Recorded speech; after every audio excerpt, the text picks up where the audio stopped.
اس دور کی میں اور ہے جام اور ہے جم اور ساکین بنا کی روش ہے لطف و ستم اور مسلم نے بھی تعمیر کیا اپنا حرم اور تہذیب کے آزر نے ترشوائے صنم مور ان تازہ خداؤں میں بڑا سب سے وطن ہے جو پیرہن اس کا ہے مذہب کا وہ کفن ہے۔ ہم نے اپنی اپنی ریاستوں کے بت بنائے پھر ان بتوں کے آگے کھڑے ہو کر ان کو پوج رہے ہیں مجھے کیا فرق پڑتا ہے غزہ کے اندر بمباری ہو رہی ہے میں تو اپنے وطن کے اندر آرام سکون سے بیٹھا ہوں میرا مسئلہ تھوڑی ہے اور غزہ کے لوگوں کو آپ سے امید بھی نہیں ہے۔ ایک بچہ کہتا ہے کہ میری ماں نے مجھ سے پوچھا کہ ہم پر اتنی بمباری ہو رہی اتنے لوگ مر رہے کھانے کے لیے کچھ نہیں پینے کے لیے کچھ نہیں بجلی بند ہے کیا مسلم حکمرانوں کو ہمارا کوئی ہوش نہیں کیا وہ ہماری مدد کو نہیں آ رہے ہیں؟ بچے کا ایمان دیکھیے توحید کی طاقت دیکھیے اس کے سینے کے اندر بچہ جواب دیتا ہے کہ ماں آج اگر جبرائیل بھی آ کر پوچھے گا تجھے میری مدد کی ضرورت ہے تو میں جواب دوں گا مجھے تیری مدد کی ضرورت نہیں ہے مجھے اپنے رب کی مدد کی ضرورت ہے۔ لیکن ہمارا کوئی فرض نہیں بنتا۔ ایک بچہ روتے ہوئے کہتا ہے صحافی سے کہ کل کی رات کس طرح ہم پر گزری بمباری ہو رہی ہے ہمیں کوئی پتہ نہیں اگلا لمحہ جئیں گے نہیں جئیں گے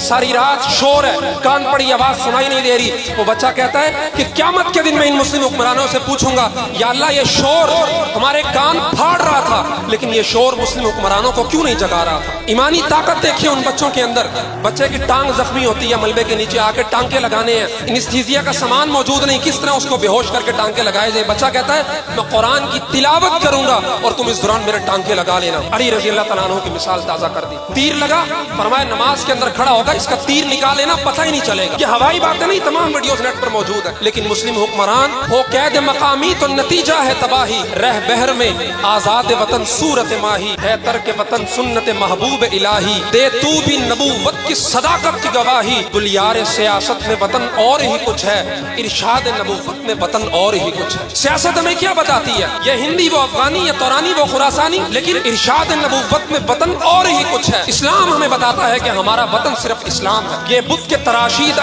تہذیب نبی ہے غارت گرے کاشانہ دین نبوی ہے۔ یہ جو وطنیت کا بت تم نے بنایا یہ جو اپنے اپنے ممالک کے اندر تقسیم ہو کر اپنے اپنے ممالک کی پوجا کی غارت گرے کاشانہ دین نبوی ہے یہ نبی کے دین کو تباہ و برباد کر رہا ہے۔ بازو تیرا توحید کی قوت سے قوی ہے اسلام ہے تیرا دیس اور تو مصطفی ہے۔ کوئی جغرافیائی سرحد نہیں میرا صرف ایک ہی دیس ہے اسلام ہے تیرا دیس اور تو مصطفی ہے۔